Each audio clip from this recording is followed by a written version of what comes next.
Hi, this is Byers. I want to thank you for tuning in to Nosebleed Cinema and much respect for all that we do in martial arts. Oos!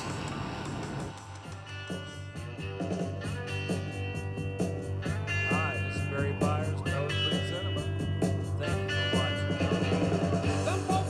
One step from one through. That's Master Otis Wooten and myself. Back in the 80s. Executing some Texas Karate Institute, Texans Karate Club, Chin Suk Hog Kwan techniques. Royce Young Chunda Kwan Karate. So enjoy yourself. Do it at home. Remember, your axe kicks, your crescent kicks are so important, guys. You know, the crescent kick is basically set up to pull that arm down and then execute the other kicks, the hook kicks. The hook kick actually comes and brings at the elbow down, kicking out so that you land the shin on the side of the head.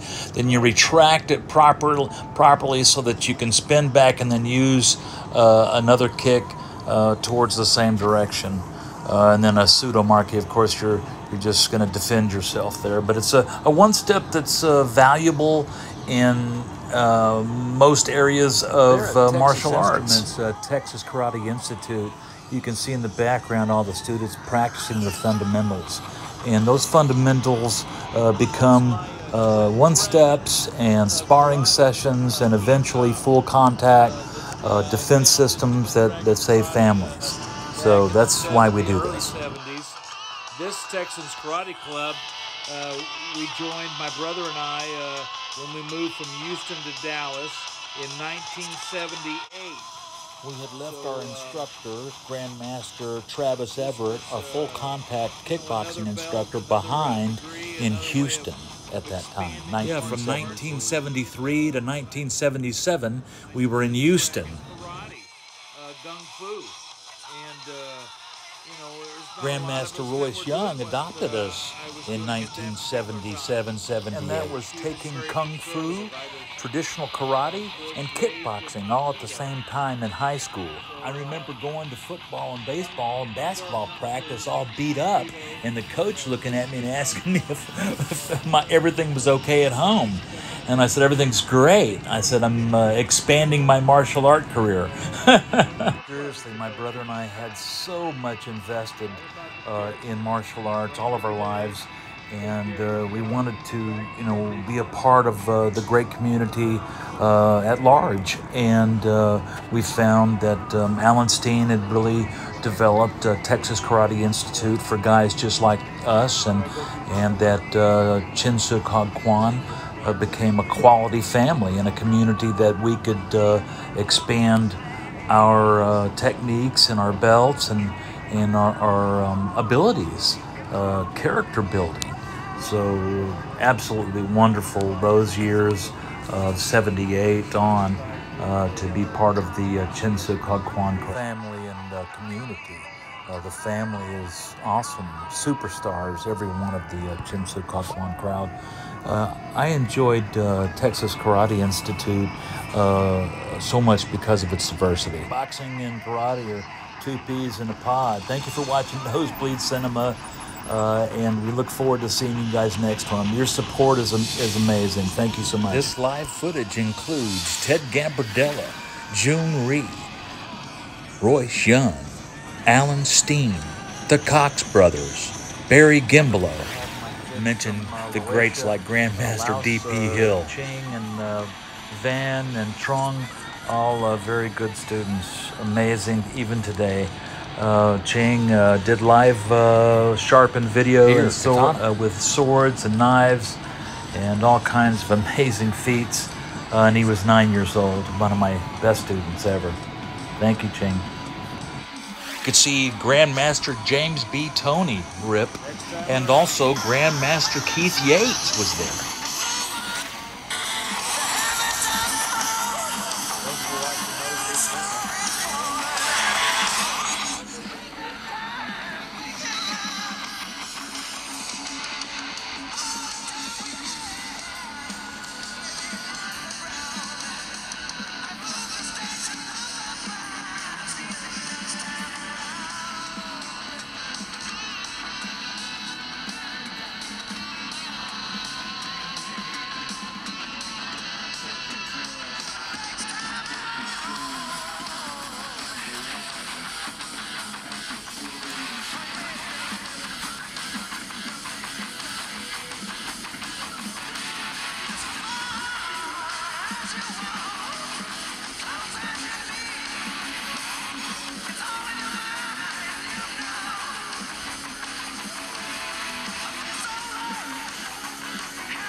When he was blue belt, he wasn't undefeated.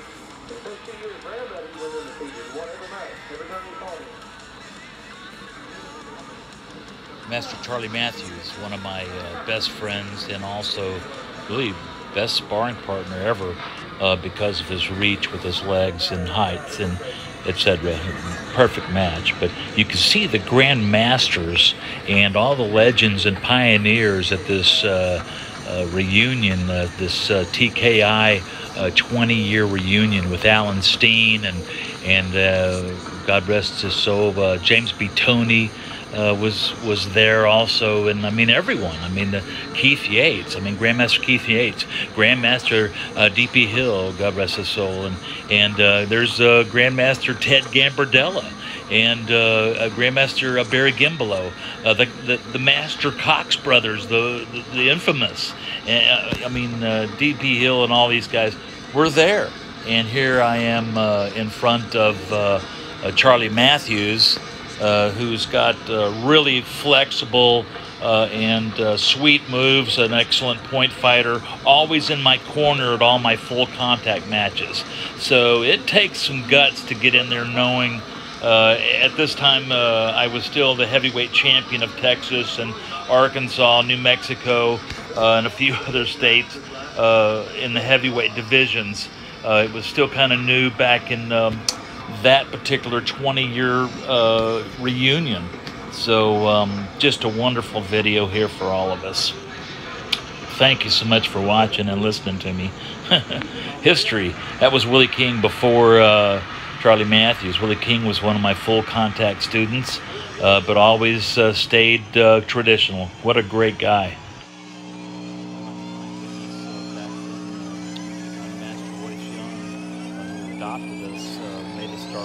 White belt, and you know, we would hold those belts for years. I remember blue belt we'd hold for like 3 or 4 years, and brown belt, you know, 5, 6, 7, 10 years, and to get a black belt was, you know, extraordinary. You almost spent 20 years of your life in Chundaquan under Grandmaster Royce Young to attain that type of black belt. Now some people move quicker, but many of us did not, and a lot of the next generations that were coming up, green belts and blue belts, suffered a little bit because they had to put up with us in brown belt and blue belt status for so long, and we were really far beyond most quality fighters in our entire states and in the United States, nationally and internationally. I mean, while I was working at attaining black belt in Chundaquan, I was also knocking people out as a kickboxer and WKA and events set up by my fight manager even then, Walt Mason. And Pit Bulls was happening, but we continued our traditional martial arts.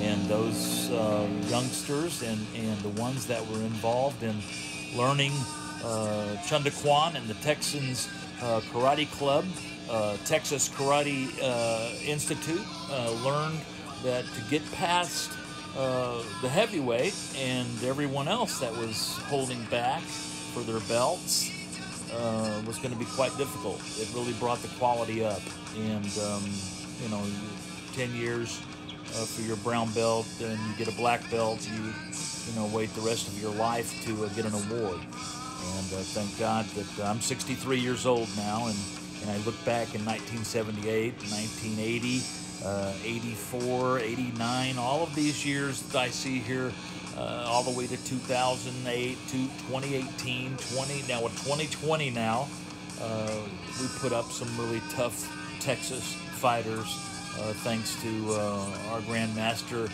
Jun Rhee, Alan Steen, Pat Burleson, and all of those greats that kept us going, and especially our Grandmaster who adopted my brother and I and modestly brought us into the fold of Chin Suk Hog Kwan and the Chandakwan first dans and third dan, registered certificate from those great masters and grandmasters.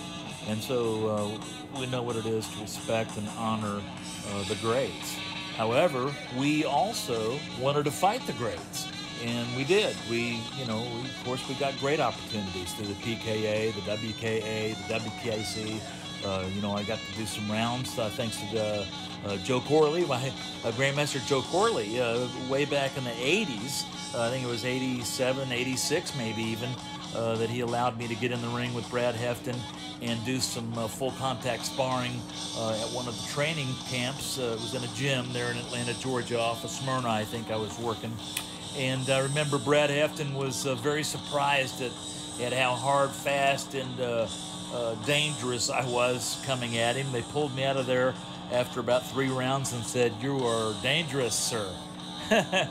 And we did some round robins. Back in the Texas karate gym, this was actually inside Texas Instruments in their gymnasium where we held class, and the hardwood floors were unforgiving. And so that was a great time back in those times.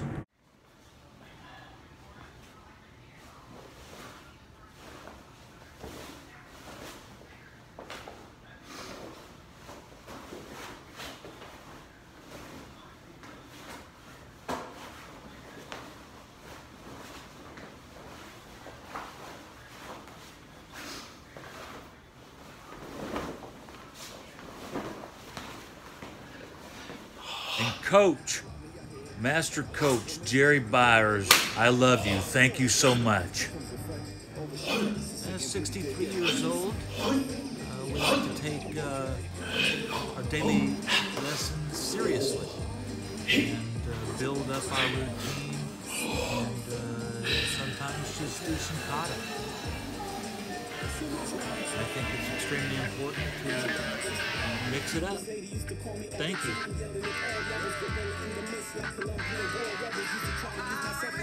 So deep horse stances, you want to make sure you're breathing.